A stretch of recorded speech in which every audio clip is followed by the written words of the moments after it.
Meanwhile, we are joined by Ma Nitya Chandrasekhara Priya. Nithyananda, welcome. So Ma, we will be attending to the healing in a little while, Ma. So once the video starts, the next video starts, we'll be attending to the healing, Ma.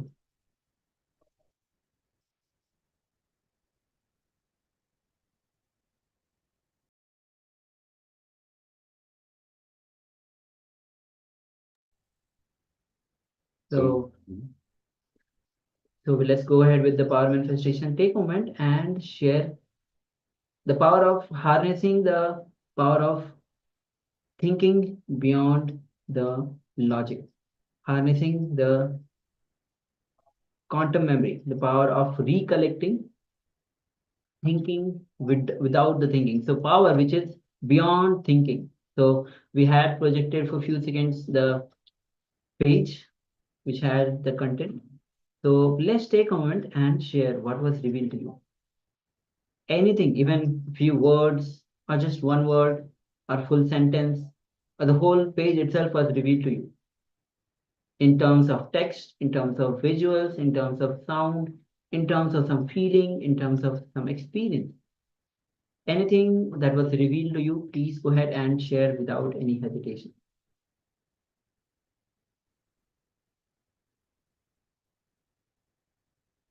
Yeah, so shortly we'll be moving on to the verification stage. We'll be reading out the information that was actually on the page itself.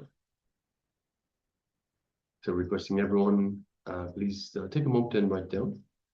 So if you're still sharing, then please continue to do so. Meanwhile, let us have a look at the page itself. And we'll be reading from this page. So this is from the Bhagavad Gita decoded from Swamiji's books. This is the chapter of Rajavidya, Rajaguhya Yogam, which says a beautiful incident. A group of devotees from Sri Chaitanya Mahaprabhu, an enlightened master, incarnation from East India, birthplace Mayapur, came to Sri Krishna. They told him, "O Master, we missed Chaitanya Mahaprabhu. We could not see him. If we had that fortune, we could have become enlightened. We would have experienced devotion with Krishna." Ramakrishna laughed and said, "When Chaitanya was alive, many people went to him and complained, 'O Chaitanya, we missed Krishna. We could not see Krishna. If we had seen Krishna, we could have enjoyed the devotion, the energy.'" Ramakrishna says, "Open your eyes and see, Chaitanya is here. Just as people went to Chaitanya and talked about Krishna, you come here and complain that you have missed Chaitanya." Whenever masters are alive, it is difficult for people to accept their divinity. However, once they leave the body, people say, "We missed Ramakrishna, we missed Ramana Maharishi," and so on. We complain about what we missed. We never realize what we have. Dear Krishna says, because we are never envious of me, because you are never envious of me, I will give you the ultimate secret. Here, please understand, Krishna is giving the ultimate secret. Once we know this secret, then there is no difference between the divinity, divine, and us. Here he gives us the straight ultimate secret. In the business world, leader usually never give the secret to anyone. Whatever they may do, however close they may be, corporate people choose secrets. Here Krishna says, "I am not going to maintain any secrets. I am going to open the whole thing." He says that knowledge is free. It is up to us. So this is the page, the content of the page from the Bhagavad Gita, Rajaguhya, Raja. So this is the text, the whole context of the. Yes, and a beautiful passage. We often miss what is in front of us, what is right in front of us, by searching for something else, by having a goal for something else, searching for something else, without realizing what is right there in front of us. All right. So now let us get ready and move on to the next segment for this day. And once again, we'll be having another revelation by the Supreme Pontiff of Hinduism on how the Guru transforms your whole life. Whether we realize it or not, we cognize it or not, Guru, the moment we come in contact, we in touch with Guru, he just transforms our life. At physical level, at mental level, at spiritual level, at every dimension, he just transforms our life. So let's enter into this revelation with Swamiji and let's cognize this truth.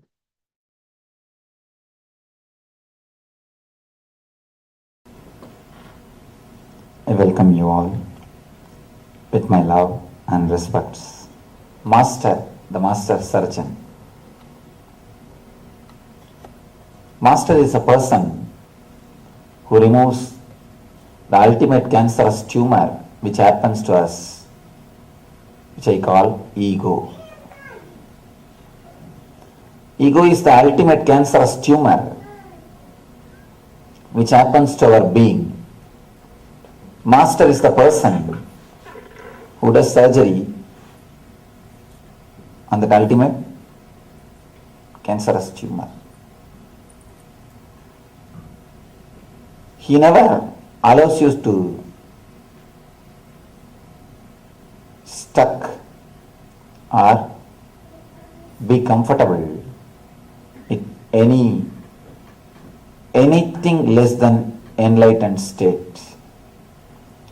Usually, not only in the normal level, even when we start progressing spiritually, after some time, in some layers we get caught, we get stuck, we don't move further.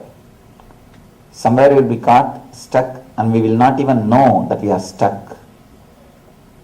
In all these kind of situations, in all these kind of moments, again and again and again, Master helps us to awaken, or he pushes us, go ahead, don't stop, go ahead.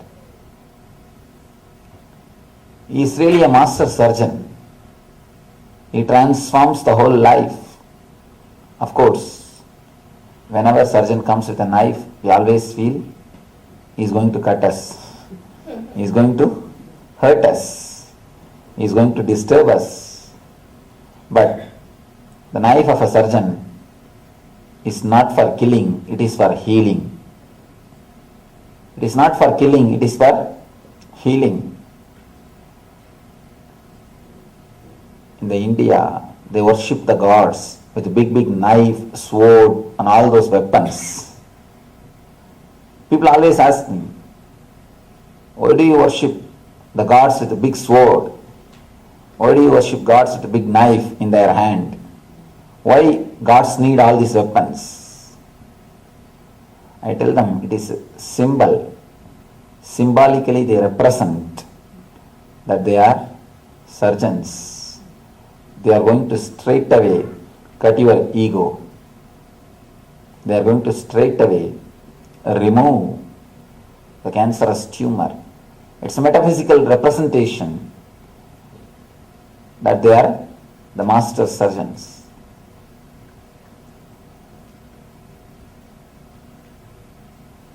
If you see the Kali's photo or a picture of Kali, you will see she will be standing with a big knife in one hand and the severed head in the other hand. The severed head is a representation of ego. The sword is a representation of knowledge or wisdom.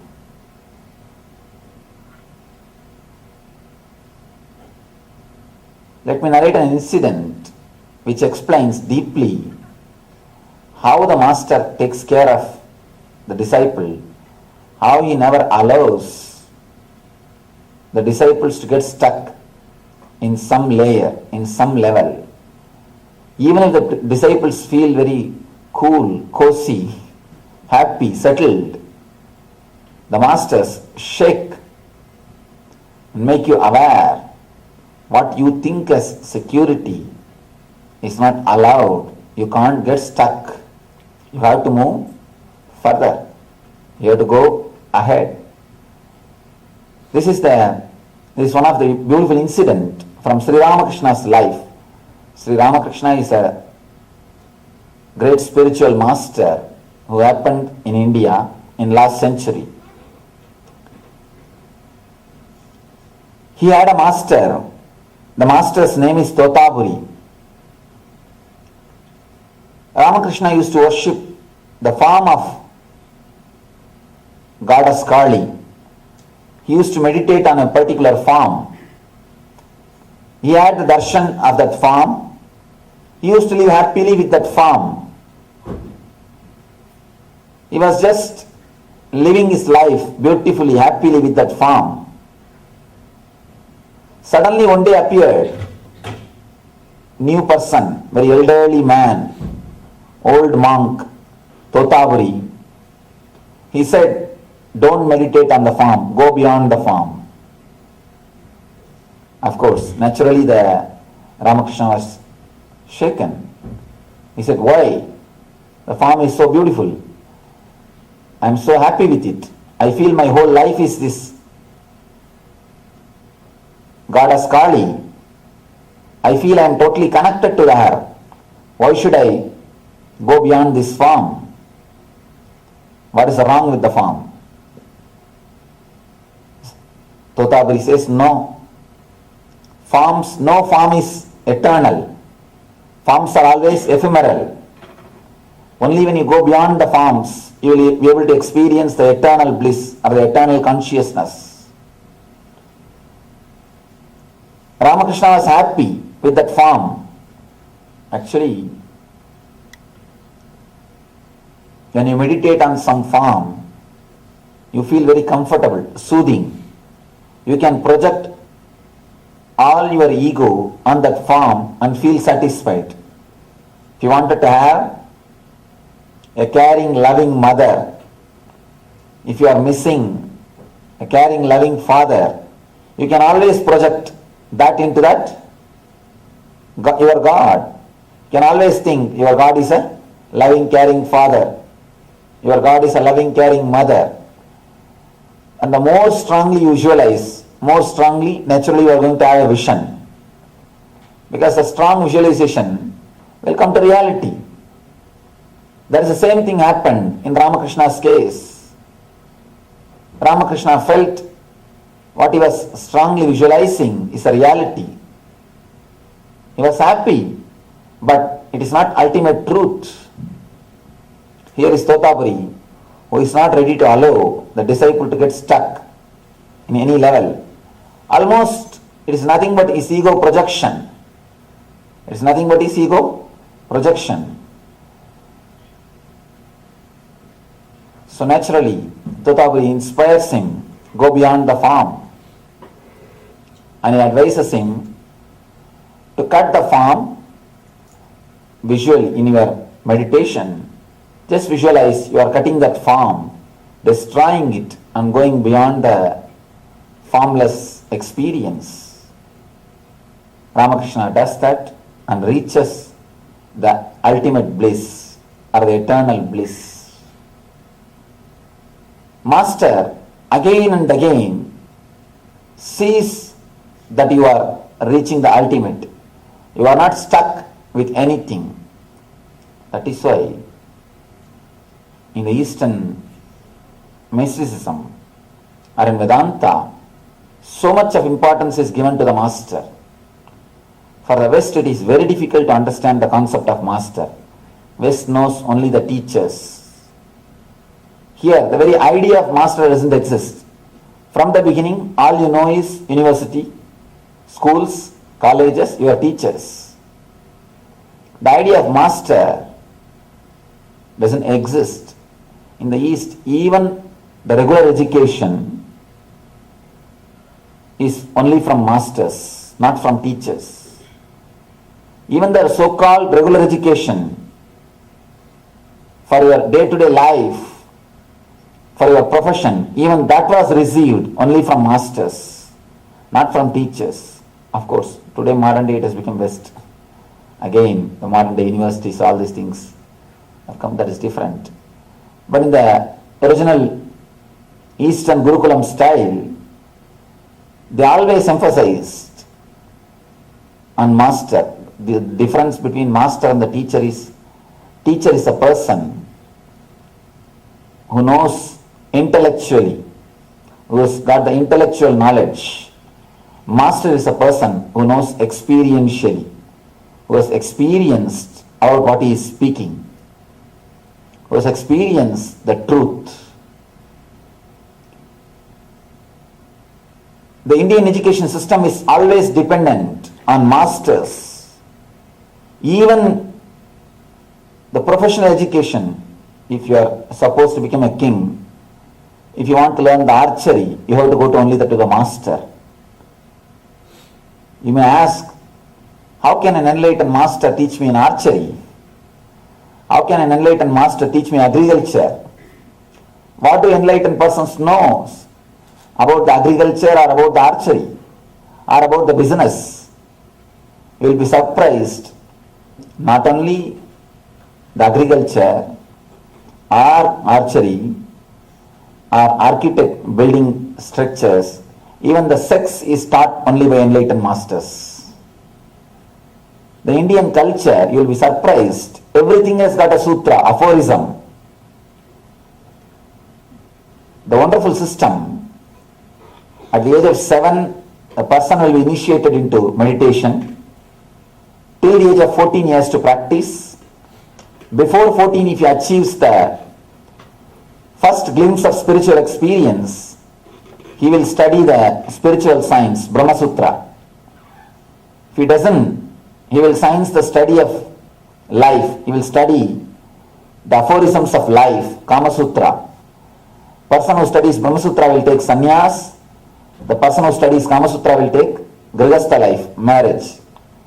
Everything is taught, guided by the enlightened masters.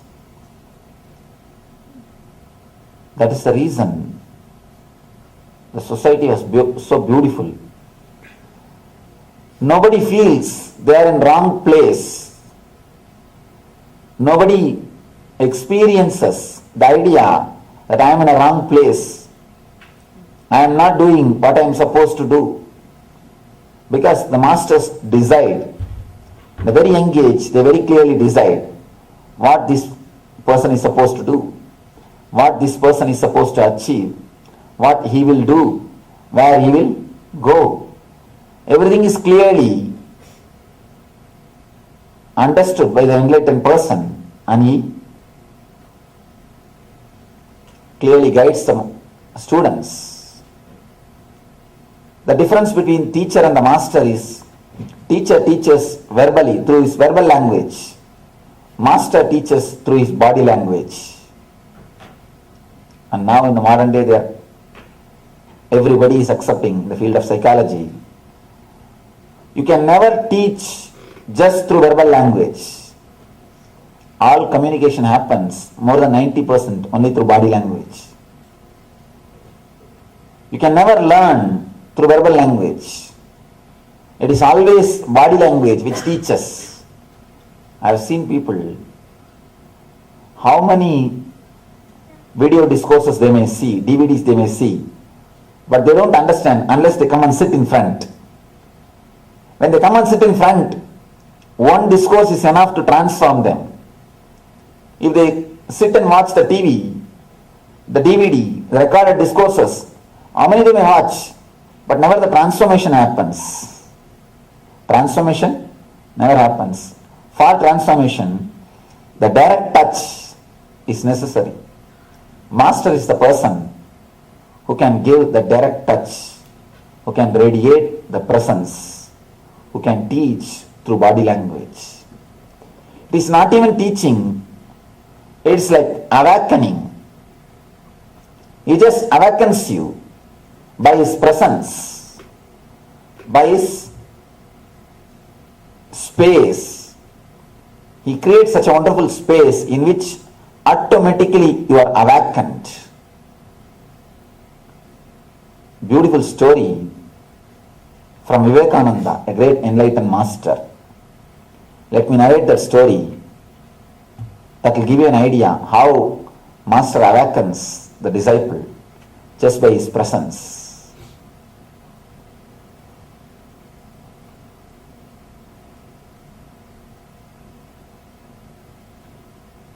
There was a lioness in a forest.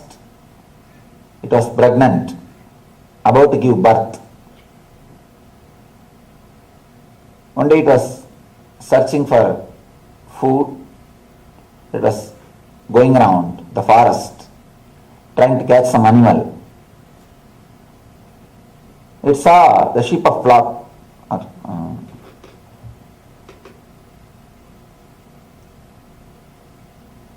and jumped, and it was trying to attack. It just gave birth to a lion and died there itself because the jumping is too much. It was not able to manage or maintain. Gave birth to a lion and died. The cub was left orphan. Nobody was there to attend. These goats, they somehow felt very friendly with this cub, and they took this cub. Cub started growing with these goats.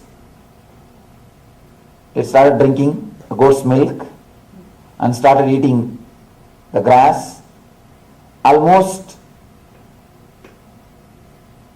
living like a goat. And actually, one more thing, the way in which you are brought up, that is the way you will have an idea about yourself. And don't think we are human beings just by birth. You walk with two legs because you are taught and you are brought up in that way. Otherwise, naturally, we will be still animals. This cub was brought up just among the goats, and it really felt it is a goat. It used to eat the grass and drink the goat's milk and play with the goats, live like a goat and create sound like just like a goat. After a few years, one day, one lion was again attacking that same group, and it saw a cub along with the goats, and it just attacked that cub, brought the cub out of the group. Cub started shouting, leave me, don't kill me, don't kill me.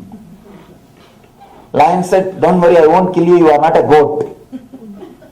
Cub said, don't tell me all these things. Don't kill me, just give me that assurance that you will not kill me.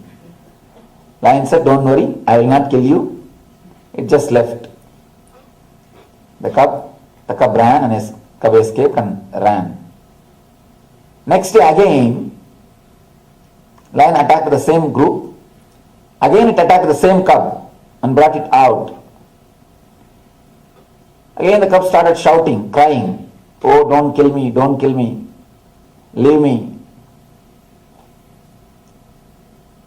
Lion said, don't you understand? I am not catching you to kill you. Understand, you are not a goat, you are a lion. Again the cub started crying, no, I am lion, I am goat only. Don't kill me. Anyhow,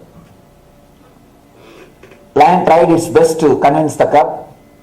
Cub is not ready to get convinced. Lion left the cub. All right, go. Third day, slowly the cub started feeling somehow connected with the lion. It started remembering the lion again and again. Why should he catch me? Twice he caught me, he could have killed me. He's not killing, or he's not ready to eat me. Why he should again and again catch me? And again he's advising me I am a lion. Why should you do that? He started contemplating on the lion. Something of that lion, some quality of that lion started attracting him. In the heart, without his knowledge, unconsciously, he started contemplating on the lion. Third day, when the flock crossed that area, the cub stood and watched whether the lion is coming or not. Fourth day, the cub started waiting in that same area to have a glimpse of lion. Now lion appeared again, came near the cub. This time it doesn't have to catch the cub. Cub just stood. Cub started trusting the lion. Just stood. Lion said, "How are you? How you are doing?" After a few words, lion called the cub, "Why don't you come and spend some time with me?" The moment cub heard this word, got frightened. You can see and spend few minutes, but he is not courageous enough to go with the lion. Again the cub escaped. After a few days, again the cub saw the lion. Now he has got some courage, and not only that, slowly he has developed a little bit attachment towards the lion. This time he brought a little bit of grass to the lion to offer. "Sir, why don't you eat this?" Lion also has to act as if it is a goat. It has to show to the cub that he is not somebody superior, he is not somebody away, he is not somebody different. So he acted as if he is eating the grass. Now slowly the cub has started trusting the lion. Now lion started acting, instead of telling the cub that you are the lion, lion started acting as if it is goat, so that the trust can happen between the cub and lion. Slowly, cub started trusting the lion. One day cub was ready to go with lion to the nearby river, a picnic.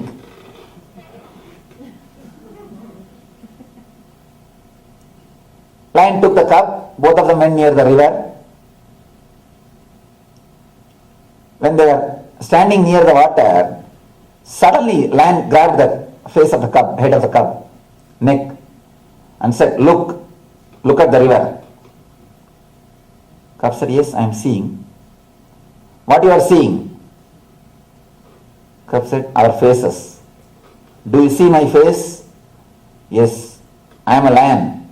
"Yes." "Do you see your face?" "Yes, I am seeing." "You are also a lion." Again the fear came up.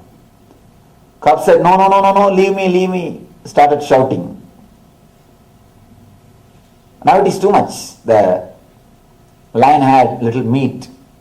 It just took the meat and forcibly put inside the mouth of a cub. Cub slowly started chewing. The taste of the blood. When the cub started tasting the blood, slowly he started feeling, yes, I could eat the meat. I am not just a goat. If I am a goat, how can I eat the meat? The first experience that I am the lion started happening. Of course, again the cub is not ready to be convinced. After a few minutes, just out of the old habit, he vomited the meat, again started shouting, no, don't try to brainwash me. Don't try to teach me. I am goat. He started running. After a few days, again somehow lion managed the cub, brought him to the river. This time he decided he has to realize, he has to experience. This time, when he brought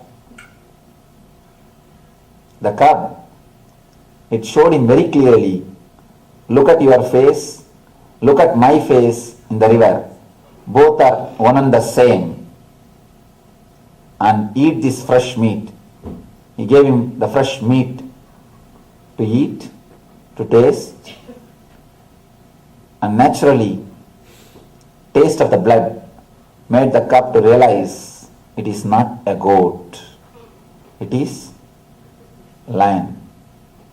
And he removed him. He removed the cub,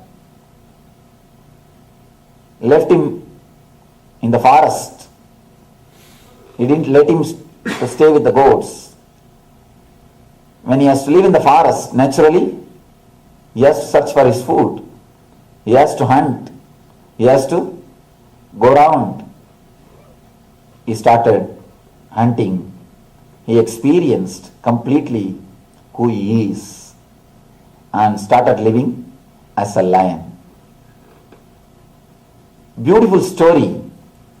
I don't know how Vivekananda came up with this story.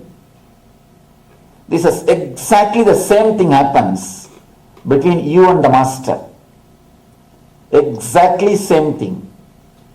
When you see the master and when he says, you are not as you think, you are not human being with spiritual experience, you are a spiritual being with human experience. We always think we are a human being having a spiritual experience. Master says, no, you are a spiritual being having human experience. But you are not ready to believe. Not only you are not ready to believe, you felt little uncomfortable. You feel he is preaching his ideas or he is trying to convert you. You get frightened. You try to run away. And you go and be happy with your goats. And you are happy with your cozy life. You are stuck with your regular life. After some time, again, the master tries to infuse the same idea into your being. With a little force, he catches you and tries to give you the same idea. This time, you stop resisting, but you are not ready to welcome. You just, okay. But after one or two times, beyond your understanding, your unconscious is slowly attracted. You start remembering him. The charisma or the grace or the energy of the master just pulls you. You start remembering him in the daytime, in the night time, in your dreams. Automatically, he starts appearing in your dreams. Automatically, he becomes part of your being. Even then, you are not ready to accept whatever he says. You only play the game of hide and seek. You go a little front and escape.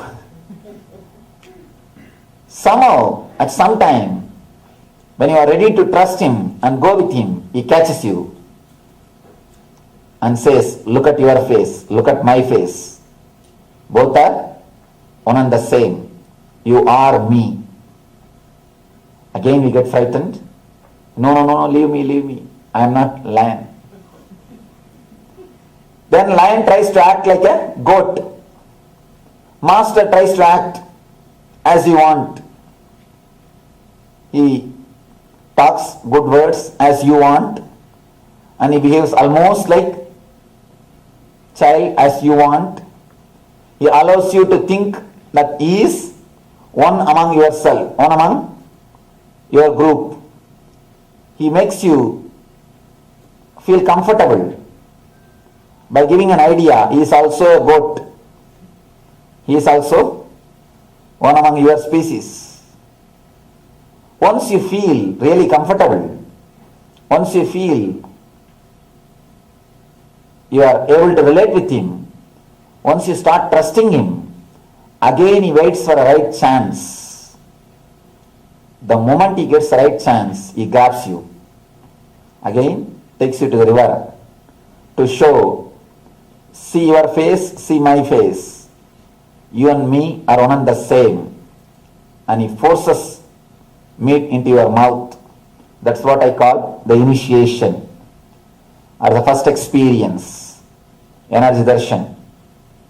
He forces you to experience that you are lion.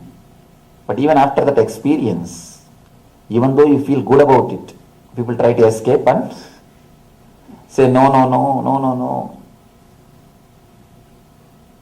After a long time, or after the much work, somehow Master manages to convince you to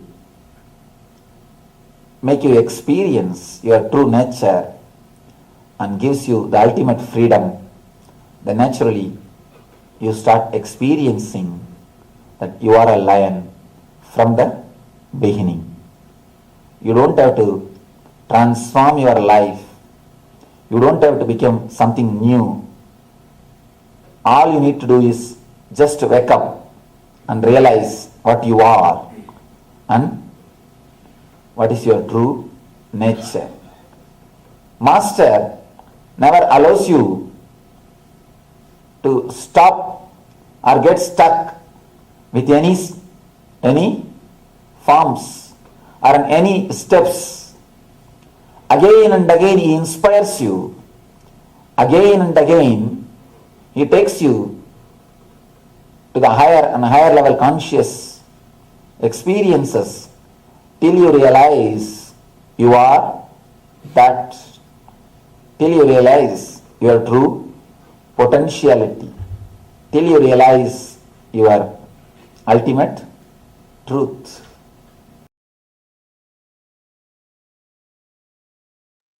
Yes. So Master guides you in every possible way to raise your consciousness till you realize your ultimate being, ultimate potential. So this way the Master Swamiji transforms you. He never gives up on you. So with this, now we'll be entering into the next revelation by Swamiji, which is going to be on solution to being level problems. How enlightenment is the solution for being level problems. So let's get ready to enter into this revelation with Swamiji. You can sit with your head, neck, spine in straight line to receive this powerful cognition. And only when you understand, it gets clicked with you. When it gets clicked with you, it becomes your experience. It becomes part of you.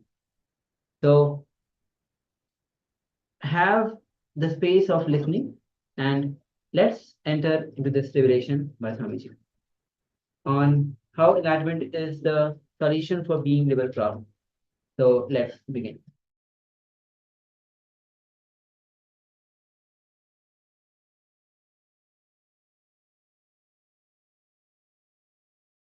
If you know how to be aware of the gaps, silence, you will have my presence. I am here, or you are here, only to have the presence, not to have communication. If I don't speak, your mind will start speaking to yourself. That is the only reason I speak. So that if I speak, at least your mind will relax. You will stop speaking. If you really stop speaking and start listening, you will start, not only you will start listening, you will see something more will be happening in you. It is the presence of the Master that is important. If you think you are learning, you are missing. If you understand, there is nothing to be learned, there is nothing to be known. If you attend 2-3 satsangs, then you will understand. I am speaking the same thing. I telling the same thing in different words. Just I'm changing the words. Just I'm changing the cloth, overcoat, not even cloth, overcoat. Today one color coat, tomorrow different color coat, day after tomorrow different color coat. But the main message is the same. Of course, main message can never change. The same thing I'm speaking. Why I'm speaking every day? So that I can make you silent. My speaking is more or less like a technique. It is not philosophy. It is not talking. It is not teaching. Actually, I don't want to teach you anything. If we can do something to forget whatever you have learned, that is the best thing. Because in the process of learning, we have lost much. If you understand this one thing, it will be nice. Till the age of 7, children think by visualization, not by verbalization. You need to understand that visualization and verbalization. Till the age of 7, when you say something, children immediately see the scenes. They just visualize and then they process. But once you put them into the school, the visualization is reduced to verbalization. Visualization is just killed, destroyed to verbalization. The intuition is reduced to intellect. There was a great mathematician from India. If you have heard of his name, I don't know, Ramanujam. A great mathematician. In his time, nobody else could even come near him. Ordinarily, other senior mathematicians, if they take half an hour for one problem, this man, this Ramanujam, will give the solution just by a second. You tell the problem, there is a solution. Simply solution is there. The poor man doesn't know how he arrived for solution. People used to ask him, please give me the way. He says, no, I do not know. Because I think in visualization. Just I see the problem. Next vision is solution. Over. The thinking is more like intuitive, not intellectual. He just sees the problem. The next slide, the solution is there. Every kid, not only Ramanujam, everybody, when we came to this earth, we had the capacity of visualization. That is why the eyes of the kids are so alive, so vibrant. If you look at the eyes of the kids, that's a great meditation. Below the age of 7, if you just look at their eyes, that's a great meditation. That is why they say the eyes are the index of the mind. Not only index of the mind, index of the being. Whatever is inside will be shown by the eyes. We never look into each other's eyes. Why? Even if somebody looks into your eyes, after a few seconds, you just turn away. Because you are afraid you may find out what is inside. In the mouth, you show a big smile. But inside, you think, let me take care of you later on. Not now. Especially when somebody dies, when you go there to inquire, you can always see people have got a line of violence or vengeance inside. In their mouth, they will be telling, oh, he has gone, it is too bad. I feel sorry for you. Inside, oh, he has gone, good, let him go. I was thinking how much he was troubling us. It is good that he has gone. You think one thing, you can speak one thing. In words, you can cheat. In words, we can play. We can think one thing, we can say another one thing. But in eyes, you cannot play. In visualization, you cannot play. You cannot play in visualization. Your eyes will show who you are. Your eyes will clearly express what you think. That is why we never let anybody to see our eyes. If somebody looks into your eye deeply, you just turn your eyes. You can find out whether that guy speaks truth or not by looking at his eyes. If he is courageous, then he will again look at he will just gaze your eyes. If he doesn't have enough of courage, you can always see, he will turn his eyes. With kids, they just visualize. They don't verbalize. But when you put them in the school, then whole visualization capacity becomes verbalization. They are taught how to read, how to write by force. At least till the age of 7, kids should not be put in the school. Till the age of 7, they should be allowed to learn with the nature. They have their own inbuilt mechanism to learn. They learn from the trees, learn from the nature, learn from the father, learn from the mother. They have their own method to learn. If we let them learn till the age of 7, the visualization will never become verbalization. The capacity to have the intuition will be retained. But when we put them in the school, the visualization turns into verbalization. Then they start thinking in words. The mind starts working with words. With words, you take long time. With words, you take too much of time to come to any solution. That is the difference between Ramanujam and other mathematicians. Ramanujam thought in visualization. The other persons thought in verbalization. The greatness of Ramanujam is he never went to school. Actually, he had never went to formal school. So that he could retain his visualization capacity, his innocence. When that visualization becomes verbalization, you can understand, instead of eyes being vibrant, tongue will become vibrant. Then visualization is turned to verbalization. It is almost like a psychological castration. I'm using a strong word, but it's truth. Psychologically, the man is castrated.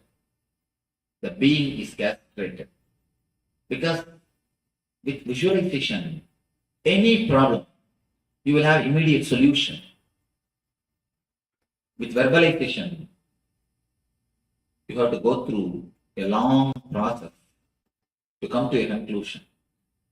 Verbalization belongs to logic. Verbalization belongs to head. It is easy to have, but visualization is difficult to handle. A man who has got a visualizing capacity will have a tremendous freedom. He will be so ecstatic, joyful. You cannot put up with him. That is why, from the time immemorial, all the enlightened masters are poisoned, crucified, thrown. The stones are thrown. They've been thrown out of the country. Start from Shankar, Buddha, Jesus, Krishna, every master. Of course, when the disciples write the history, they try to change. But if you see the truth, you cannot tolerate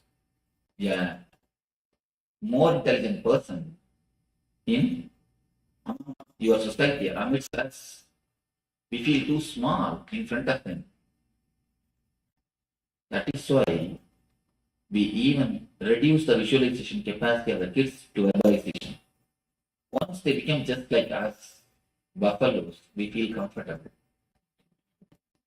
Till we make them buffaloes, we don't feel comfortable. No parents feel comfortable comfortable with the energy of the kids. They roll this side, that side, do this, do that. You always feel uneasy. You try your best to control them. You try your best to suppress them. Once you make them silent, dull, dead, just like you, then you feel now you have your son or your daughter. Visualization is reduced to verbalization. Philosophy is always oriented on verbalization. Mysticism is always oriented on visualization. That is why for meditation you need visualization. For philosophy you need verbalization. How philosophy deals your 3 layers of problems. How mysticism deals your 3 layers of problems. Physical illness. All the medicine system, healing system, born out of philosophy, treats the symptom. If you have problem in the lungs, only the lungs are attended.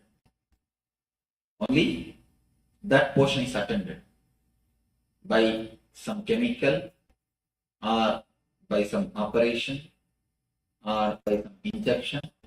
That portion is attended. But we forget to understand by giving medicine only to that portion. If you have headache, you are given medicine. What happens? Headache becomes stomach pain. Then immediately some more medicine, that becomes knee pain. Then give some more medicine, that becomes psychological depression. When you attend only the symptom or partly, because according to logic, if you attend that portion, it is more than enough. According to philosophy, if you attend that portion, that's more than enough. Because philosophy continuously cuts into pieces and analyzes. So all the system born out of intellect and philosophy touches only the symptom of that portion. We forget body and mind is one system. The healing system, which are given birth by philosophy, by intellect, says body is a biomechanism.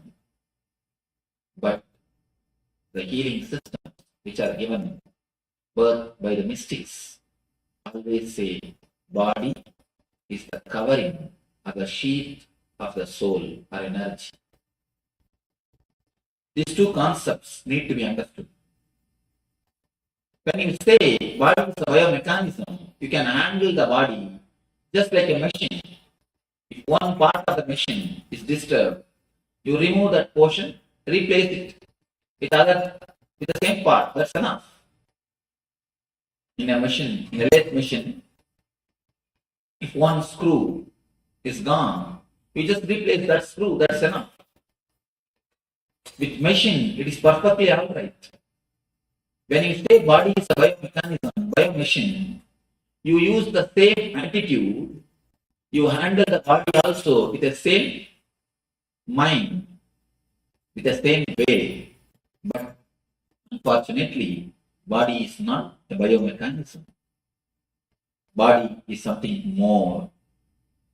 And according to the philosophical healing systems, logical healing systems, body is separate, mind is separate. Unfortunately, again, that is wrong. That is why whenever you treat the symptom or only that portion, disease is only transferred or postponed, never cured. Whenever you take medication for symptom or only that particular disease, you can be sure the headache will be, you will see the headache will disappear. But either today or tomorrow it is going to come as stomach pain. The time which is taken for the headache to become stomach pain, that period only you call it as a period of health. That's all. That gap you think as a healthy time. Either today or tomorrow, the process is going to happen. One more thing, a simple thing. Body continuously is circulated or flooded with the same energy. You cannot say if you have a problem in the lungs, only lungs have got separate energy and whole other body has got separate energy. No. Even in the physical level, physical plane, you cannot say here separate blood is flowing and there everywhere else separate some other blood is flowing. No. So the medicine healing systems which are born out of intellect or the logic or the philosophy cuts and analyzes, treats only the symptom or that portion. The healing system which are born out of mysticism, especially Ayurveda and the meditation healing, they go to the root of the disease. They say there is no different names for disease. No different names for disease. Only two things, either disease or health, that's all. People come and ask me, Swamiji, what all the disease you can heal? I tell them, what do I know? I do not know anything about anatomy. I can heal the disease which you can name and diseases which you can't name. That's all, that much only I can say. Because according to me, according to the meditation healing, only two things. Low energy, high energy. Disease, health, that's all. The root is only one thing, either low energy or high energy. We do not look at the man. The mystics do not look at the man as the biomechanism. They look at him as something more than biomechanism. It is the root which needs to be healed. It is the being which needs to be healed, not the part or the symptom. If you try to cut the trees to destroy, if you try to cut the branches and leaves to destroy a tree, can you successful? If you try to cut only the leaves and the branches to kill a tree, you can never be successful. Now they say if you prune a tree, it grows much better way, in a much more quick way. So by treating the symptom, by treating the outer layer, you will not be touching the disease. In the language of the mystics, they touch the root. Go to the very root of the disease. Go from where disease starts, where your being and mind is not ease with each other. The root of the disease is the uneasiness between your mind and your being. The uneasiness only creates diseaseness in you. The diseaseness only becomes disease. The healing system which are given birth by the mystics looks at the being as a whole. Whenever you are whole, you are holy. Understand this thing. Whenever you are whole, you are holy.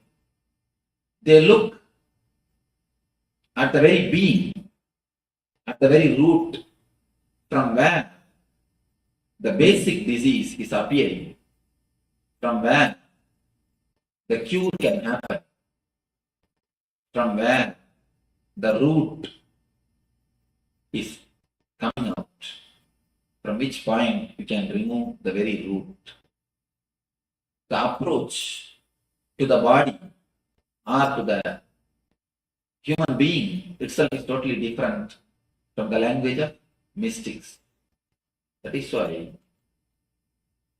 for any disease, the same healing.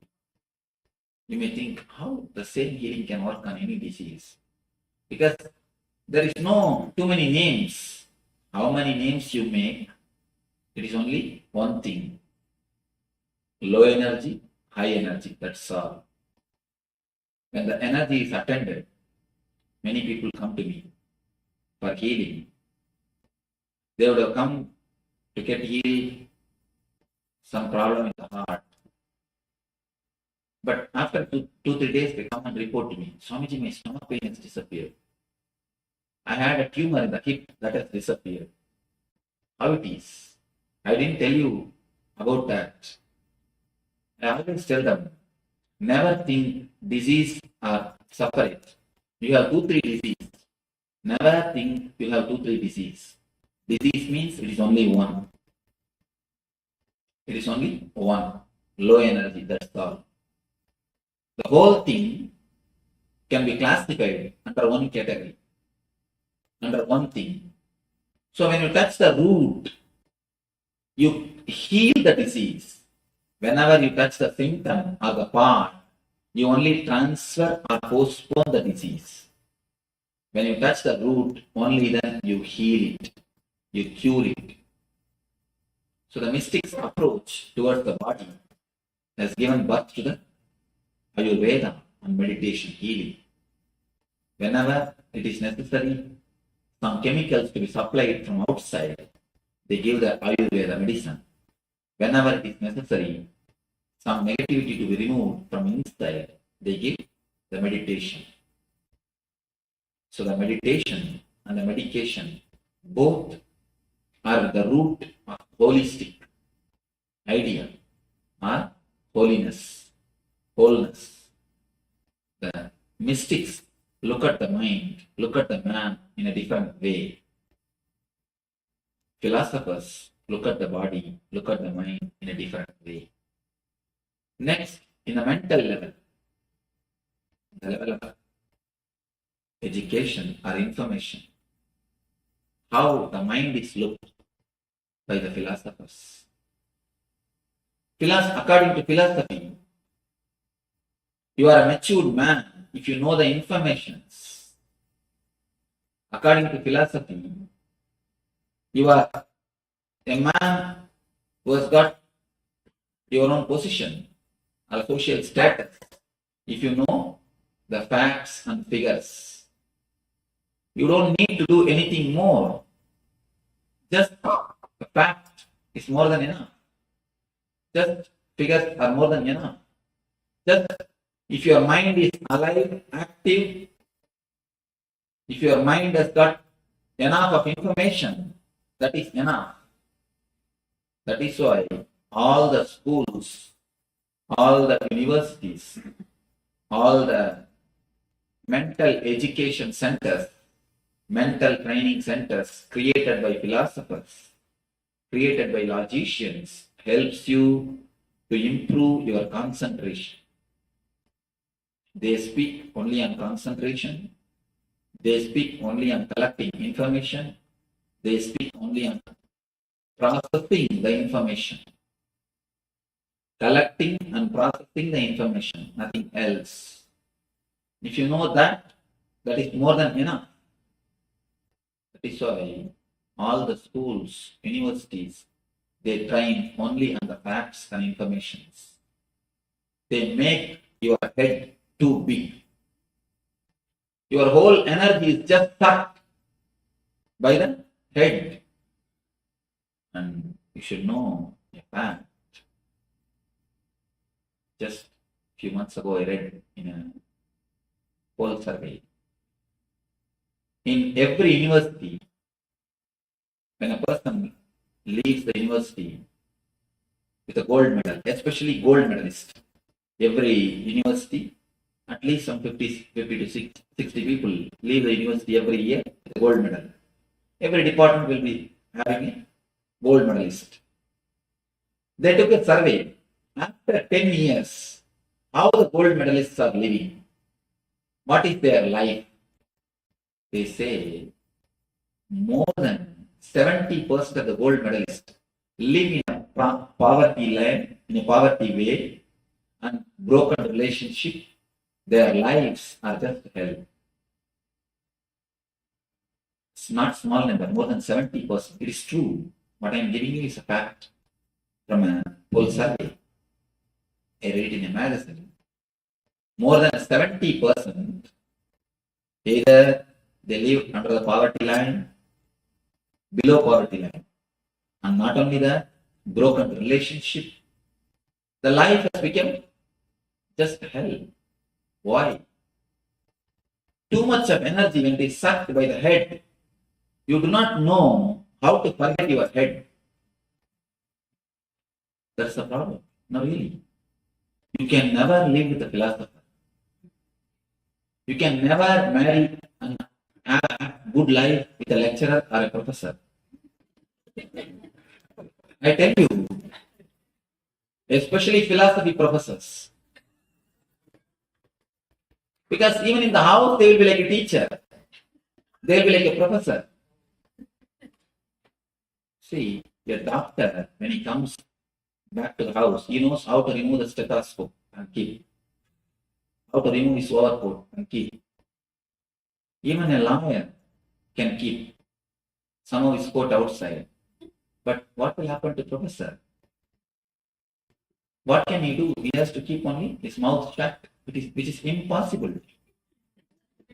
Almost impossible. It is very difficult to live with philosophers. It is really. If you have experience, you can understand. It's very difficult to live with philosophers. Because their way of thinking itself is totally different. They have gone so much away from the reality. They are actually in their own world. They live actually in their own world. That is why almost all the philosophers you can see, they will have a frustrated death. Last phase of their life will be filled with frustration. Because philosophy is like running into the future. They do not know how to live in the reality. One philosopher. And one more thing, philosophers are the people who will never have pet animals. You can see these are all few things. Philosophers can never put up with pet animals. Because they want everything perfect. They will have not much time to play with pet animals. And you can see them. The philosophers cannot spend much time with kids. Because they need too much of perfection. The idea of perfection is nothing but idea of madness. You can see with philosophers, a continuous idea of perfection will be there. For everything, they want the perfection. They know how to cut things. There are too many symptoms. There are many symptoms to find out whether you are a philosopher or not. Philosophers can never laugh. Even if they laugh, at the most they can smile. At the most, not much. At the most, they can smile. Because laughing means you need to forget your head. Actually, laughing means you need to forget your head. You need to forget you know too much. Even if you tell a joke, philosopher, I heard about this joke 10 times. 10 times I heard this joke. 10 years ago I read this joke. But even first time you would not have laughed. Because as soon as you read the joke, you will think, oh, it is from like that joke. Okay. It must be from that book. Or you will be thinking, I think this is from my book, he has stolen. Intellectual property. You can always see philosophers can never learn. Because to learn, you need to have a little bit of innocence. The life of the philosophers, but one thing is great about philosophers, they will never go to hell after death. Why? They are already living. They can be sure of one thing. They will not go to hell. After death, you can be sure of one thing. The life of philosophers is such. They are totally disconnected from the reality. They are totally disconnected from practicality. One philosopher somehow, by mistake, had a cat. It is not that he is bringing up, must be his wife.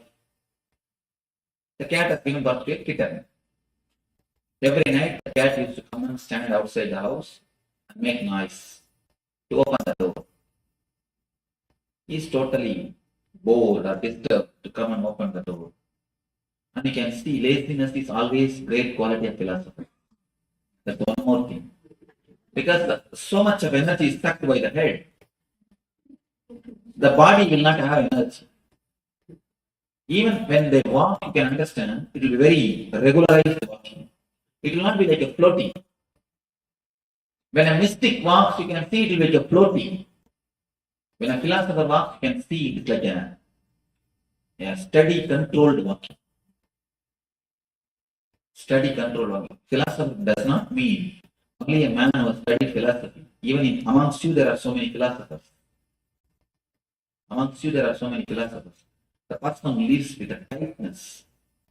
You can always see he will be philosopher, intellectual. He may be in other field. Even in the field of art, poetry, painting, dancing, there are many philosophers. Somehow they enter into this field. They enter into this field. It is not that just because you are a doctor, you are not a philosopher. Just because you are a lawyer, you are not a philosopher. When I say the word philosopher, I mean persons who are oriented too much on the head. Too much on the head. Too much of idea of perfectionism. Too much of conditioning. Too much of ego. When a mystic walks, you can see it will be like a flower. Flower flowing. It will be more like a floating. It will be more like a floating. When the philosopher walks, you can see it will be very straight. More or less like an army man. So this man, someone wants to get rid of his cat. So he called a plumber and told him, make 2 holes, one for cat, one more for kitten. Wife said, why? One hole is more than enough. In that itself, cat and kitten both will come. Philosopher said, keep quiet. What logic you know? You do not know anything about logic. I'm a philosopher. When I say do it. Yes, philosophers know the logic. For cat, one is necessary. For kitten, one more is necessary. But only practical people knows. Plumber knows practicality. One is more than enough. The person who is head oriented will be so much away from the reality. That is why the gold medalists, all the university gold medalists, after 10 years, 70% of them live in poverty, broken relationship. Broken relationship. To relate, you need your being, not only head. I have seen many people coming and talking to me. Swamiji, my husband is such a great philosopher. It is so difficult to relate with him. And people may come and complain to me. My wife is such a person of perfectionism. It is very difficult to live with her. Whenever someone is philosopher, you can be sure the house which is supposed to be a Dharma Kshetra will become Guru Kshetra. Dharma Kshetra will become Guru Kshetra. Because the philosophy makes you move from the reality. With philosophy, your energy is just sucked by the head. Only head, nothing but head. Just head, head, head. Nothing else but head. With mystics, the training of the mystics, the mystical education centers, ashrams. Ashrams are the mystical education centers.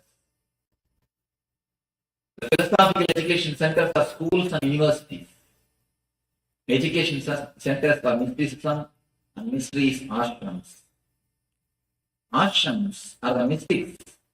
They always train a man not to make his logic or the head too big. They always teach him how to switch off and on the mind. Here, in philosophy, how to collect more and more information is taught. With mystics, how to switch off and switch on, how to use your mind is taught. Here, how to expand your mind is taught. With mystics, how to use your mind is taught. That is why in philosophy, nothing more than mind exists. The ultimate thing, according to philosophy, is mind, that's all. But according to mystics, ultimate thing is something beyond mind. They call it spirit, or self. They say there is something more than mind exists. Mind is nothing but one more component of your being. Just like you can handle the body, you will be able to handle the mind also. Mystics always teach how to handle the mind. Philosophers always teach how to expand the mind. Expansion of the mind needs concentration. Handling the mind needs meditation. That is why in all the philosophical education centers, the concentration is given importance. Mystical education centers, the mystical training centers, meditation is given importance. Here, awareness, there, concentration. Philosophy gives importance to concentration. Mystics give importance to meditation. With meditation, you know how to handle your mind. It is more or less like one more component, one more part of your system. When you want, you can remove, clear it, and reuse it. When you don't want, you can switch it off, keep it aside. According to philosophy, mind is ultimate. According to mystics, mind is only second layer. There's something more in it. That is why in the world of mystics, they are always free from mind. Wherever the mystical education centers prevail, you can see depression has never attacked those parts of the world. In America, only in 2003, last year alone, 103 million depression medication prescriptions are issued. Only in 2003. I thought 103 million is too much. But one of our devotee who is in San Diego, he is a person who is doing research on this. He gave me the clear research survey. 103 million depression medication prescriptions are issued only in America. Why? Because according to philosophy, mind is everything. You do not know, we do not learn how to handle the mind. We learn only how to expand the mind. It's like a purchasing car without knowing how to use the brake. You got a new big car, got into the car, started driving in a freeway. Finally,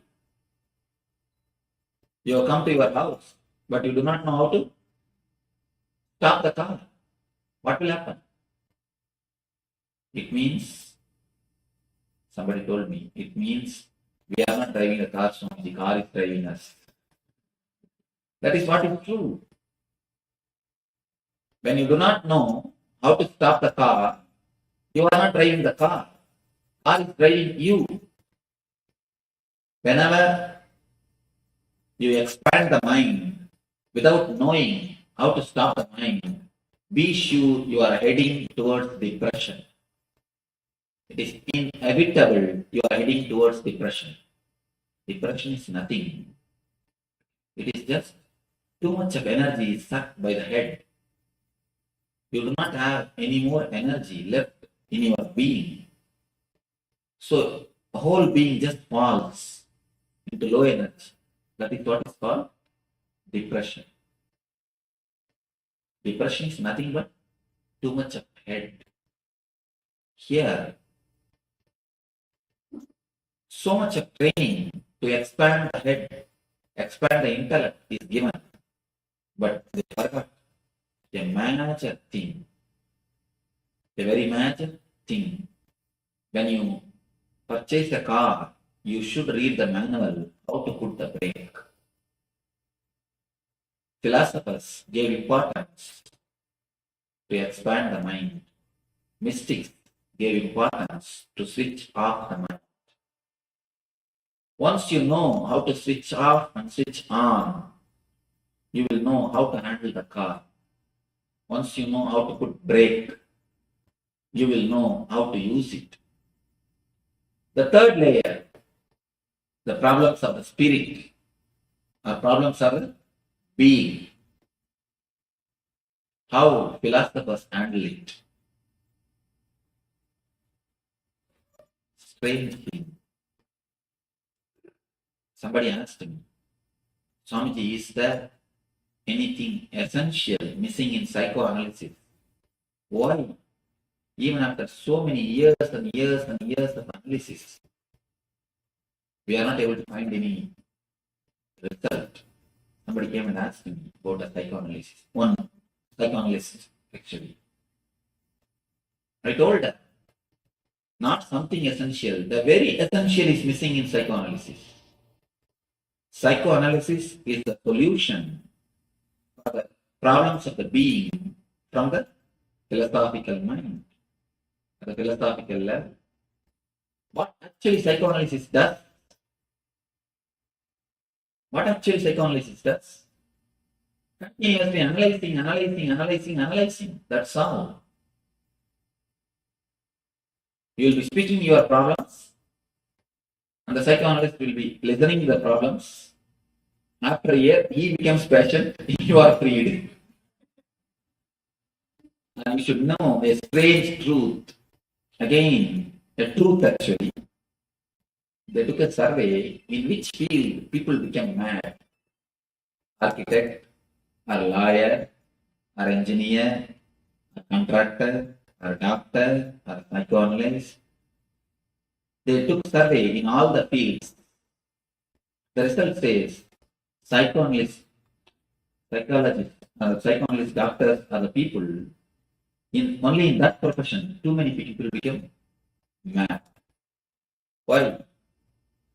Continuously listening. Everybody wants on their head. What will happen? They start eating the other's negativities. Not only that, continuously talking. How can you find solution? You'll be only analyzing. Going to the psychoanalyst is a passion, I think. If you go to a bigger psychoanalyst, you are a rich man. It is nothing but a passion. You can never get a solution. Except solution, you can get everything. I have not seen a single man who underwent psychoanalysis and got healed. There is a small story. In India, to make the kids sleep, they will put the kid in the cradle and mother will start singing. Once there is a kid, as soon as he was put in the cradle, he will just close his eyes and start sleeping. One day mother asked, "What is this? All the kids make their mother sing. But for you, as soon as I put you in the cradle, you start sleeping." The kid said, "The first day when I listened to your song, immediately I decided from tomorrow onwards, just I'm going to go to the sleep as soon as you put me in the bed." Out of fear of mother singing or being bored, the kid goes to sleep. In that way, in some cases, rarely, out of fear of going to the psychoanalyst and analyst and talking the same thing again and again, you may become all right. You may get well out of the fear of sheer boredom, going to the same person, telling the same problem. I have seen sometimes, and especially the Freudian system, they will have a screen between the patient and the doctor. And you know that sometimes doctors have to attend 2-3 patients. So they record voice. Yes, tell me. They just record and keep the tape recorder and go away to attend the next patient. No, really it happens. The patient is sitting other side of the screen and telling same thing. And the strange thing is patient also knows there is no doctor at the other side. The other side only, the tape recorder is listening. But just by telling, they feel all right. There is at least they are able to tell. Psychoanalysis is nothing but a place to catharsis. Especially in the modern culture, you have no place to speak out. There is nobody to listen. Everybody is busy. Or everybody wants to speak. Even in your conversation, when you speak with your friends, you listen so that when you speak, he will listen. That's all. When he speaks, immediately you are ready to reply. You are just preparing your conversation. Why you keep quiet? Out of simple politeness, so that he will listen when you speak. It's more or less like a contract. Please listen when I speak.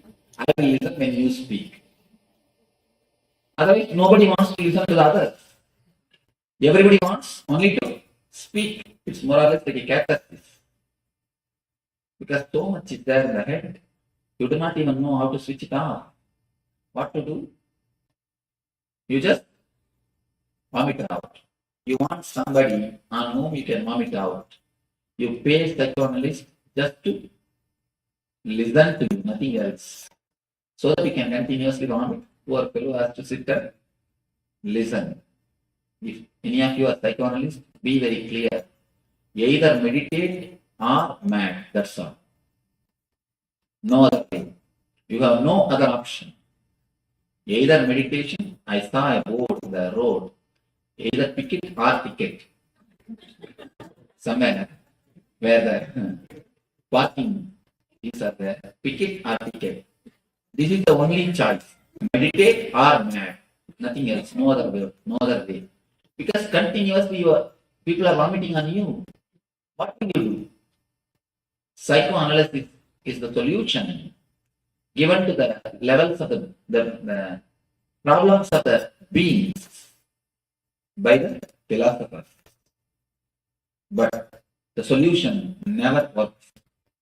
If you are bored, totally, if you are tired of going to the same psychoanalysts, if you yourself decide that I have become all right, then you are all right. That's all. There is no other way of solving it.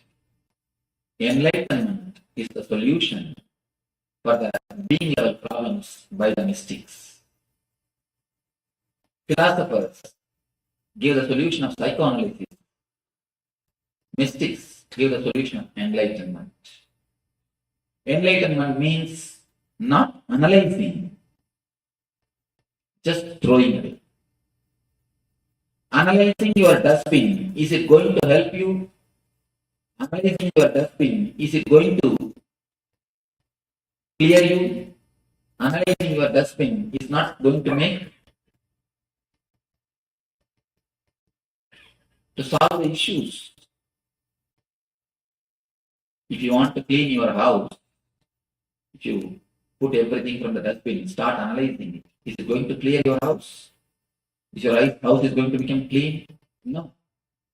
Only by throwing the things totally away, merging into the ananda, ecstasy, the problems are going to be solved.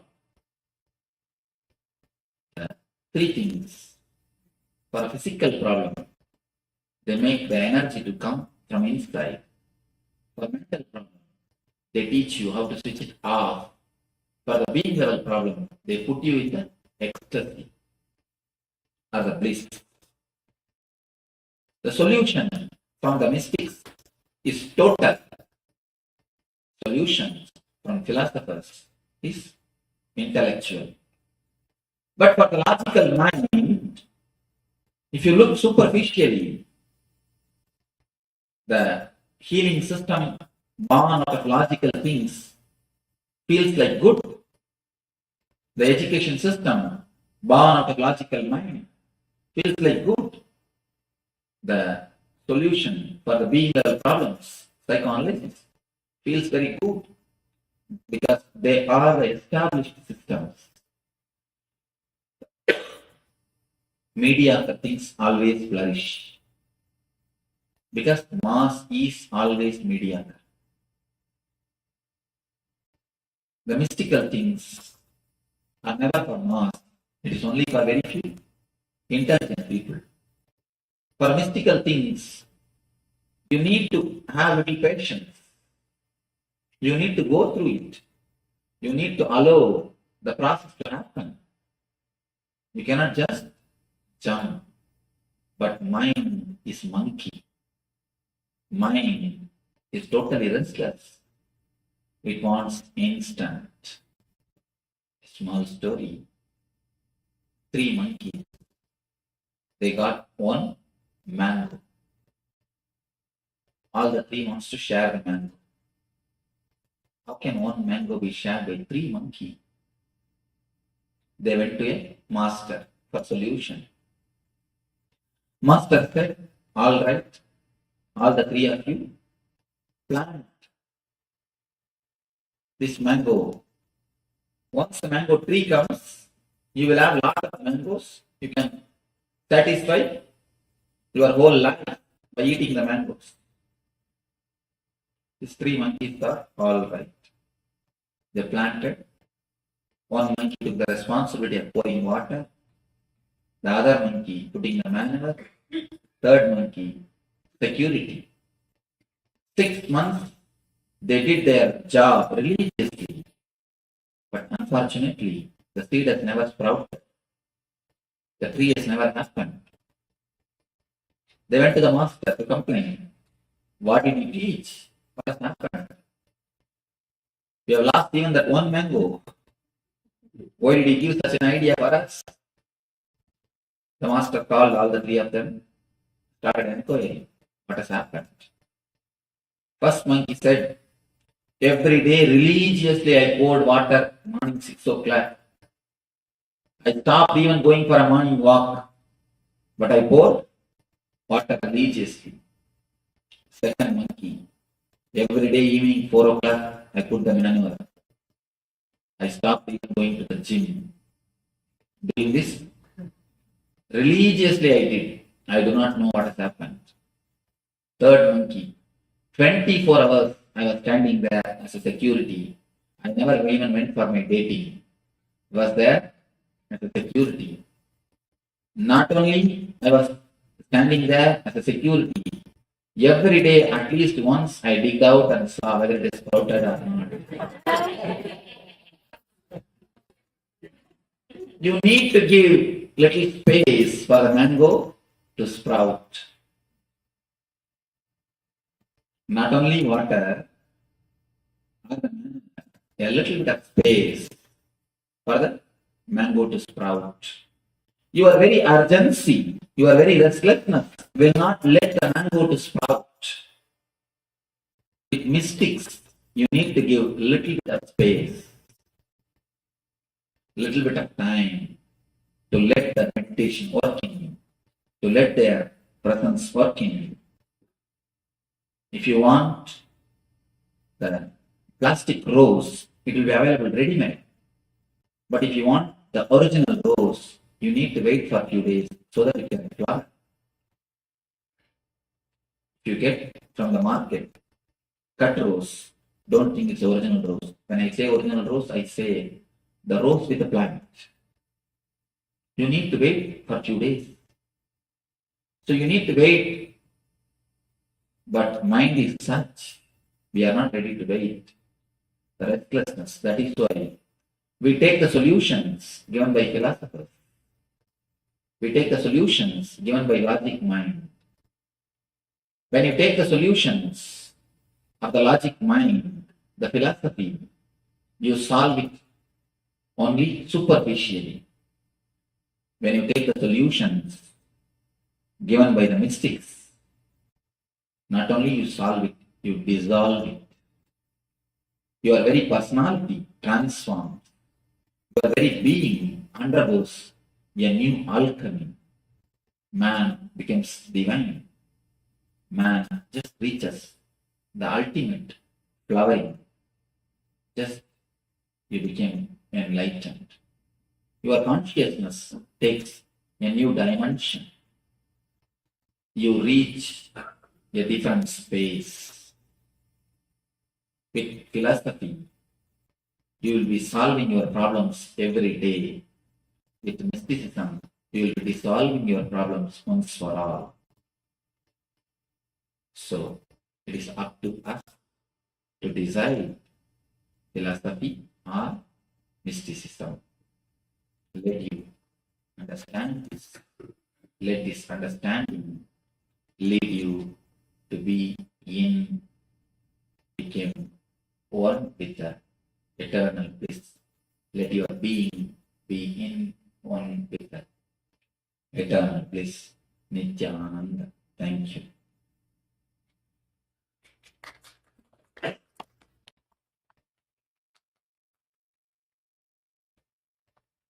Few questions can be answered. Your answers can be questioned. Because with a philosopher, your questions will be answered. With a mystic, your answers will be questioned.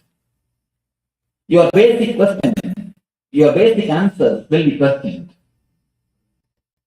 Oh, we have so much of questions. Nice. It means people are shy to ask. We have so many deities and rituals. Is it necessary to follow all this? In the starting time, you don't feel confident on one deity. You don't feel confident on one ritual. You don't feel confident on one technique. You think if he is on leave, he may come and help. Ganesha is on vacation, at least Kartikeya will come and help. If Kartikeya has gone for dating, at least Shiva will come and help. That is why you have so many deities and so many forms. I tell you, if you trust one form, one technique is more than enough. One form and one technique is more than enough. But you need a little bit of maturity to understand one form and one technique. So, if you really want to grow spiritually, if you really want to have the fruit, I tell you, one form and one technique is the right method. If you want to dig a well, 10 feet, 10 feet, 10 feet in 10 places, if you dig a well, will you get water? In one place, if you dig 20 feet, you will see water. So, it is always good to hold on to one form, to hold on to one technique. Understand that same form only is all the form. It is not that by holding on one form you do disrespect the other form. Somebody asked me, Swamiji, can I keep your photograph to all the gurus? I tell them there is no need. Your guru is more than enough. That form is more than enough. If just because you have seen me today, it is not necessary you should worship my form. You should bring my form into your picture, your life. There is no need. The very form which you are worshipping already is more than enough. The very form on which you are meditating already is more than enough. Just have clarity in your mind. Don't have conflict in your mind. Same energy is helping us through so many forms. In one form, if you worship even a stone with a trust, it will become God. If you read the life of Ramakrishna, he says he used to keep a small thread near the nose of the Kali statue. He was worshipping a Kali statue. He used to keep a small thread near the nose of the Kali to feel whether she is alive or not. He says that thread used to move. She used to breathe. She used to breathe. With trust, even the stone became God. Somebody was coming and telling me, Swamiji, when I used to meditate on the Gangadhara farm, Balaji's farm, I used to feel a light, white light. But I am frightened. I stopped doing it. Actually, it's a great experience. The God shows you is energy. He is not only in one form. So any one form which you are worshipping or towards which your heart is pulled, that one form is more than enough. That one thing is more than enough. Just worship it with more love and more dedication. You will see you grow spiritually. That one form, one technique is more than enough. There is no need to have a conflict, or there is no need to have so many forms, so many deities, so many rituals. One is more than enough. Thank you. Are people close to you physically more blessed and more loved by you? Can we feel close to you being physically away? A beautiful question. I tell you, mark my words. This is a statement I have put in my ashram. Whenever you come and serve me in my room, whenever you take care of me physically, you are near me. Whenever you clean the bathroom of the ashram, whenever you do the ashram work, my mission, I am near you. What you want to decide. When you serve me physically, you are near me. When you take care of my mission, or when you meditate, when you do your spiritual practices, I am near you. What you want, you can decide. Whether you want to be near me or whether I should be near you. A small example. The bee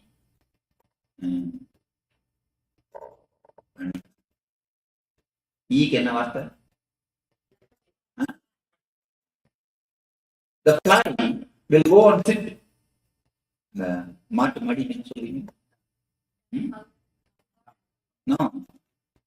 Will go மாட்டோட மடி பால் வருதுல.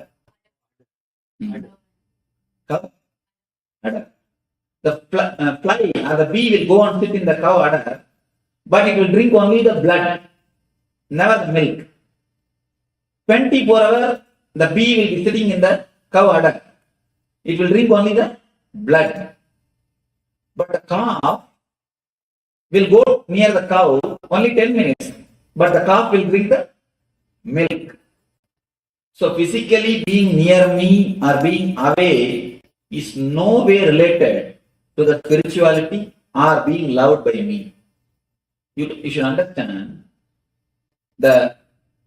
in the chariot, somebody has to be a wheel, somebody has to be a flag. If the flag thinks and I'm not given the opportunity of being near a wheel, then Clark did not understand a small thing. You should understand this. Once the Vishnu, he went to Vaikuntha. He entered, before entering into his room, he left the sandals, his shoes outside the room and went inside the room. Then the conch and the Sangha chakra, you can see, the conch and the disc, both of them laughed at the Padri, at the sandals, telling, hey, how much you serve the Lord, how much you put your energy to hold the Lord's feet. You see, when he goes to his room, you are left outside. You are away. You are not taken inside. Only we can go to his room. Only we can be with him in his bed. You see, you are there. We are only going with him. You cannot be physically near him. Then the Padre asked the Lord, "Oh Lord, is it true?" Then Vishnu says, by touching the Padre, people can become enlightened, but never touching the Shankar chakra. Not only that, Vishnu says, oh, this was told like that. First thing, they did not understand the importance. And next thing, they did not understand the truth. So just for this sake, let them take birth as a Bharata and Chatrukna and worship you for 14 years. He cursed them. Shanga and Chakra only took birth as a Bharata and Chatrukna. 14 years they have to worship the Bharata for this one word. In Ramavatar, the Vaikuntha, when it happened, Vishnu says, both of you take in the next incarnation, let you both take the form of Bharata and Chatrukna and worship the Padma. And not only that, that is why in Ramavatar, Bharata and Chatrukna has to be away from Rama for 14 years. Only Lakshmana is with him. So never the physical nearness means I accept. You can understand one more thing. I have only one body. How many can serve me? There are so many everywhere. And you see, when I am in America, all Indian disciples feel they are missing me. When I am in India, all American disciples feel they are missing me. Physically being near me has nothing to do with the idea that I love you or I don't love you. My love is above the physical presence. And one more thing.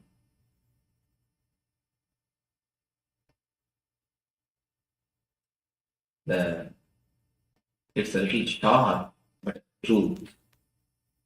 Bhagavata, there is a question asked by Sukha to Krishna. To Krishna, the question is put. What is the difference between you having 10,000 wives and Sisubala having 10,000 wives? Sisubala was also having 10,000 wives. And Krishna was also having 10,000 wives. As far as it is a Krishna, it is always said, oh, gopis, prema, the spiritual. When it is Sisubala, it is always told prostitution and immorality. Why it is with the case of Sisubala and why it is the case with you? Then Krishna replies, as far as me concerned, whomsoever is near me and whomsoever is away from me, for me, both are one and the same. That is why being near me or not being near me is not a thing. So, the physical presence does not mean anything. That is why it is called spiritual. In Sisubala's case, the people who are physically near him, they are treated in one way. The people who are physically away from him are treated in another way. That is why in his case it is prostitution. In Krishna's case it is the prema bhakti. So being near me or being away from me is no way related to the spirituality. All of you be very clear once for all. And one more thing, sometimes I make you as class. Each one's attitude, I give them according to the post. are the place to live around me, to be around me. You see, some of my disciples, I never tell them to meditate. If you ask, there are few people who live with me, they never know how to close their eyes. Still now they do not know how to heal. People who are very close to me, but I always tell them, no, meditation is not for you. Keep quiet. Do my work, that is enough. But for somebody, I always tell them, meditate, meditate, meditate. So Master gives for each one their place, their technique, their method to grow. Whenever somebody comes near me, I always tell them, to be around me, you need to understand one thing. For everybody, I give a different attitude, different way of approach. There's a beautiful word called bhavana. For everyone, I have a special bhavana. With everyone, I relate with a special bhavana. The bhavana does not mean I love somebody more, I love somebody less. Being physically near me does not mean I love somebody more or I love somebody less. It is just the spiritual closeness. That is only count. Nothing else.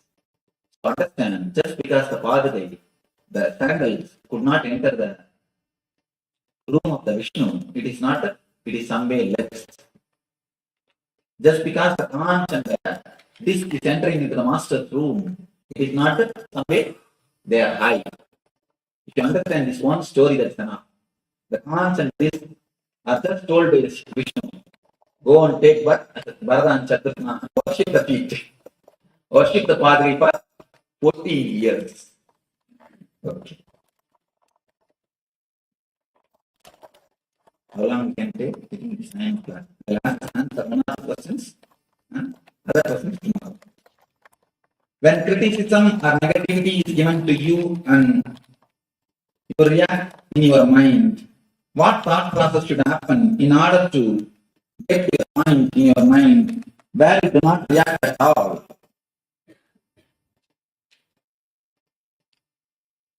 Understand. It is you who choose to get hurt. Precise. Why are you so much bothered? You do not know about yourself. You don't have self-respect. That is why you are shaken by somebody else's opinion. If somebody says you are dark, you just bark at him. If somebody says mad, just yell at him. You prove that you are dark. You prove you are mad. Because you don't have self-respect. You just give respect for their words.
Nithyananda, all of you. So, a powerful revelation by Swamiji on enlightenment. And Swamiji shares various powerful clicks, powerful cognitions. So, we'll be entering into the intra-analyzation exercise, understanding that only with the pure questioning, not only you can reach the space of enlightenment, you can reach the space from which the powers manifest. And it makes the vision of cosmos your ambition. So pure questioning, not sugarcoating questioning, not many times when we ask question, we hide our ego, we bring our ego in front of that, we ask questions, and so many coatings we put in terms of the questioning. And only when you ask question, pure question, not to somebody else, but to ourselves, we can reach the space of enlightenment, and from the space, a space from where the powers manifest. For example, don't assume anything other than your intention to be. Nothing else is reality. Then ask yourself, why I am getting carried away by the situation? What is my intention? Is this situation supporting my intention? How is it contributing? Let me manifest to support my intention. So these are just a few examples for your ambition to be manifested. Yes, Swamiji has mentioned, in recent satsangs, mentioned many times the conscious furthering. So when you have a click, a powerful cognition, diving deeper and applying that to your very thinking structure. Like here, if other than my intention to be, nothing else is a reality, that means that I created this whole experience, whatever I'm experiencing right now, that whole situation that I'm going through right now. So like Maharaj said, without any sugarcoating, looking at what we are cherishing, what we are entertaining, what we are manifesting, and then going deeper and deeper and deeper. If this is true, that means that I'm responsible. I have to take responsibility and look in. So pure questioning, the direct method, the direct strategy to manifest. So let us enter into the exercise.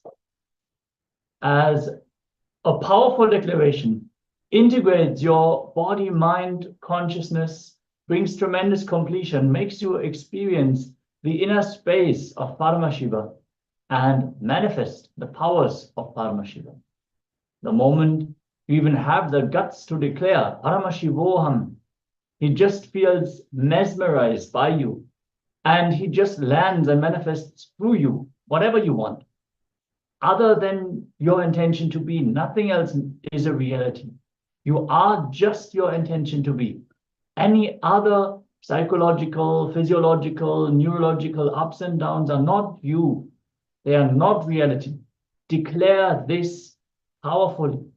Swamiji beautifully shared more than the idea of good and bad. It is about being powerful.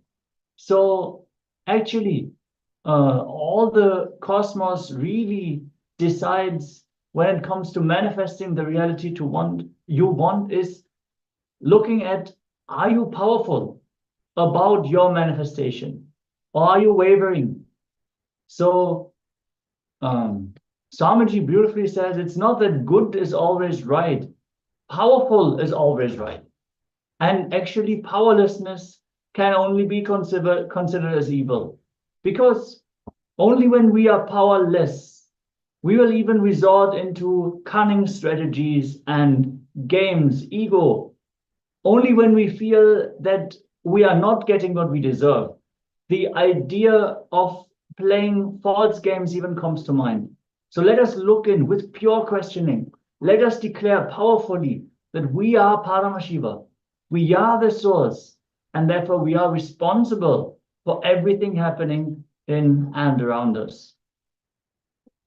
Let us take a few moments. We're just going to sit with this powerful cognition, declare it powerfully. Anything that comes up in your inner space, any doubts, any resistance to accepting that you are Paramashiva, look at it through that lens. You are Paramashiva, and your intention to be, that is only you. So let us take a few moments and just sit with this powerful cognition.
Yes.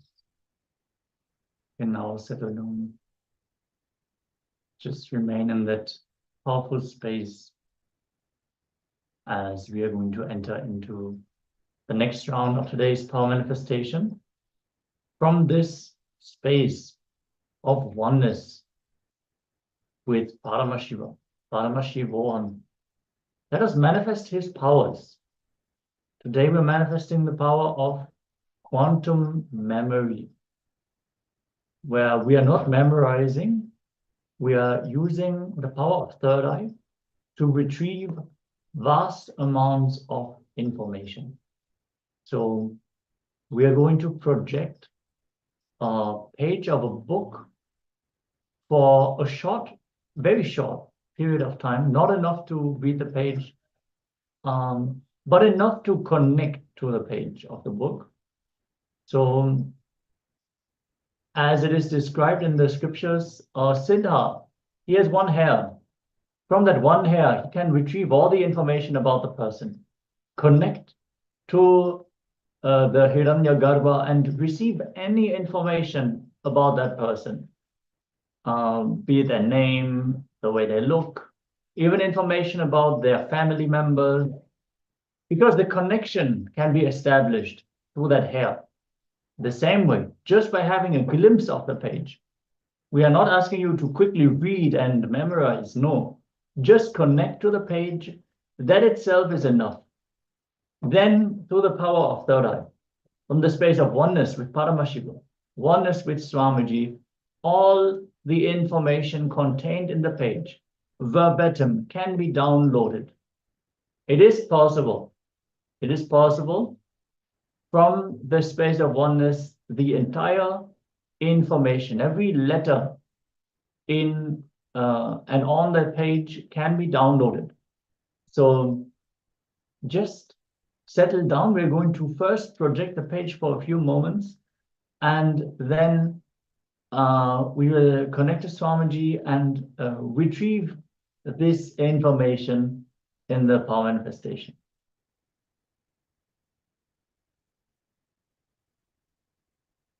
And that's all.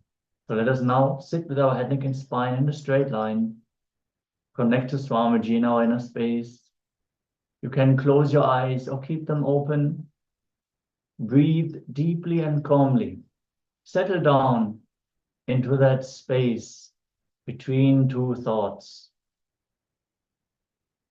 Breathe in and breathe out, visualizing Swamiji in your inner space. Sit as Swamiji, sit as Paramashiva, and chant the Mahavakya.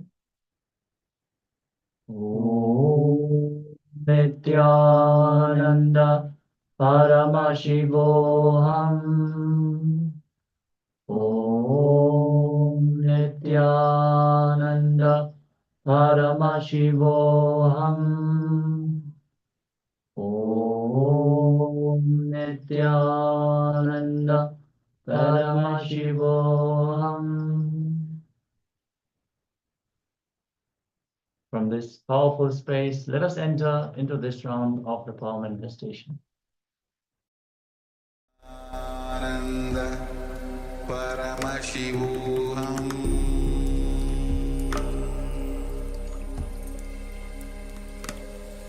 Om Nithyananda Paramashivoham.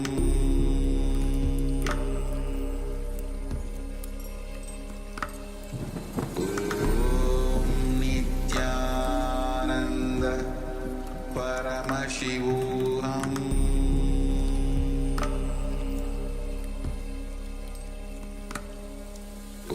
Om Nithyananda Paramashivoham.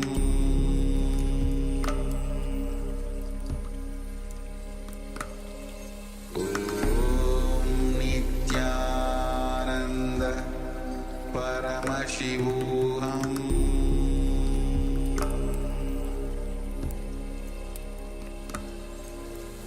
Om Nithyananda Paramashivoham.